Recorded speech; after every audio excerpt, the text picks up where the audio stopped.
Hello everyone, this is your journey. I hope you are well. कई बार कामयाबी हमारे दो कदमों की दूरी पे होती है, फिर भी हम उसे हासिल नहीं कर पाते।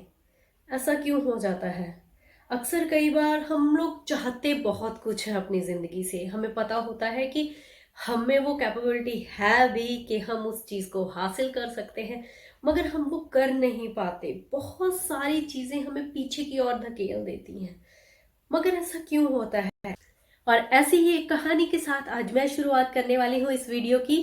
तो देरी ना करते हुए, अगर आपने मेरे इस चैनल को सब्सक्राइब नहीं किया है तो इसे फटाफट सब्सक्राइब कर लीजिए और इसे लाइक शेयर कमेंट जरूर कीजिएगा, ताकि और लोग भी मेरी कहानियों का लुत्फ उठा सके और इनसे कुछ सीख सके। हेलो एवरीवन, तो देरी ना करते हुए शुरू करते हैं आज की ये कहानी है एक लड़के की। वो लड़का बहुत ही होनहार था, स्टडी में काफी अच्छा था और खेल कूद में भी काफी एक्टिविटी में वो पार्ट लिया करता था। अपने पापा के साथ वो रोज स्टेडियम में जाता था, मगर वो स्टेडियम में वो परफॉर्म कर नहीं पाता था उस तरीके से जिस तरीके से एक्चुअल में वो परफॉर्म करना चाहता था।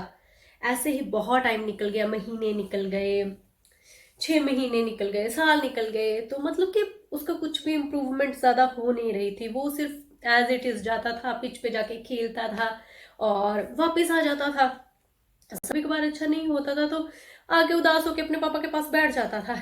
तो कुछ टाइम के बाद जब साल निकल चुका, अगले सेमेस्टर में वो लोग पहुंचे, वो लड़का फिर वही अपनी प्रैक्टिस पिच पे पहुंचा। जब वहां पे पहुंचा तो उसके चेहरे का नूर कुछ अलग था। और उस दिन उसने मतलब कि आते ही ऐसे चौके छिक्के मारने शुरू कर दिए कि यहाँ तक कि कोच भी हैरान था कि ये कैसे हो सकता है। मतलब कि इतनी देर से ये प्रैक्टिस कर रहा है, इतनी देर से ये सब कुछ हो रहा है, मगर मुझे इसमें थोड़ी सी भी इम्प्रूवमेंट कभी भी कहीं पे दिखी नहीं। मतलब एज इट इज चल रहा था कि हाँ ये आ रहा है, खेल रहा है, आ रहा है, खेल रहा है बाकी बच्चों की तरह। मुझे कुछ भी इसमें वो चार्म नजर नहीं आया, बट अचानक से आज ही ऐसा कैसे परफॉर्म कर सकता है।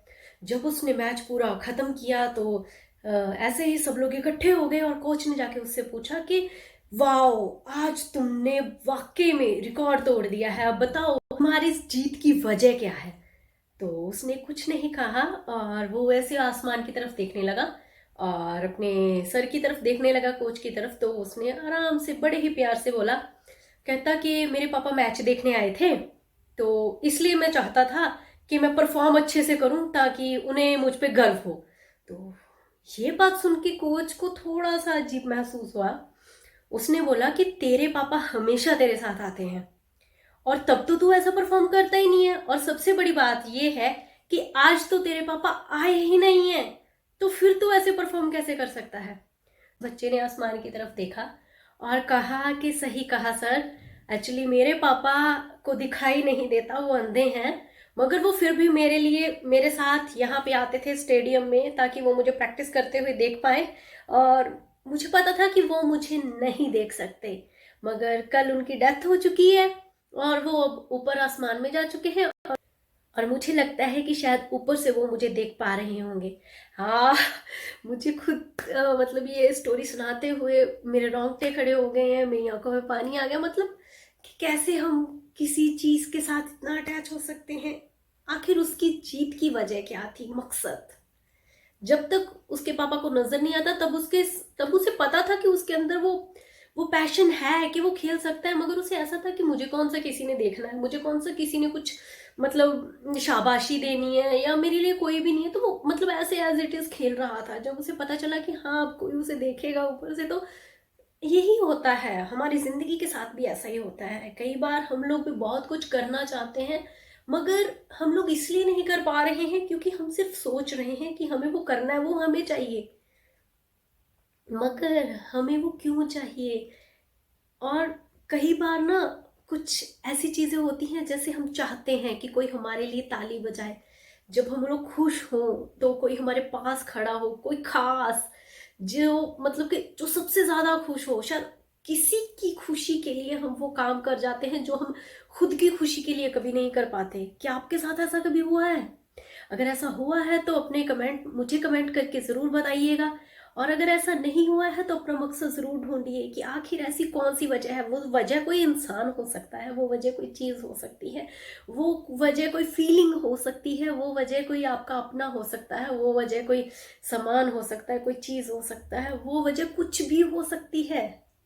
मगर अपना मकसद ढूंढिए। अगर आप किसी चीज को वाकई में पाना चाहते हैं तो आप जब वो चीज हासिल कर लेंगे तो उसकी खुशी आप कब, कहाँ, कैसे, किसके साथ सेलिब्रेट करने वाले हैं, ये चीज को महसूस करना शुरू कर दीजिए। एंड बिलीव मी, आप वो चीजें पा लेंगे।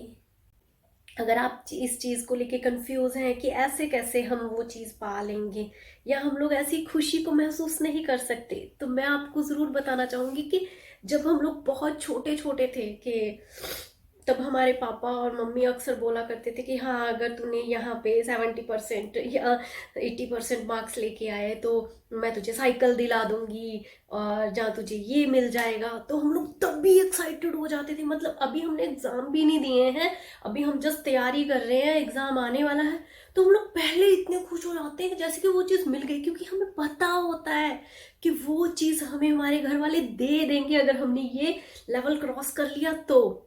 और ये सबसे बड़ी बात है कि वो लाके भी देते हैं। और यही चीज, इसी चीज को हमें इम्प्लीमेंट करना चाहिए आज के टाइम भी। हम बड़े हो चुके हैं मगर वो छोटा सा बच्चा आज भी जिंदा है कहीं, कि हमें भगवान पर, उस यूनिवर्स पर फेथ करना चाहिए कि अगर हमें कुछ चाहिए तो उसे फील कर लीजिए कि वो भगवान हमें दे ही देगा और दे देगा। और जब वो चीज़ हमें मिलेगी तो हम लोग कैसे होंगे, कैसे सेलिब्रेट करेंगे, कितनी धूम मचेगी, मतलब लाइफ चेंज हो जाएगी। तो इन सब चीज़ों का एक्सपीरियंस जरूर लीजिएगा। आई होप कि आपको मेरी आज की वीडियो अच्छी लगी होगी। अगर आपको अच्छी लगी है तो इसे लाइक, शेयर, कमेंट जरूर कीजिएगा। मैं आपके साथ हमेशा ही ऐसी प्यारी प्यारी स्टोरीज शेयर करती रहूंगी। फिर मिलते हैं अगली बार एक नई वीडियो के साथ। तब तक के लिए love you all, bye bye.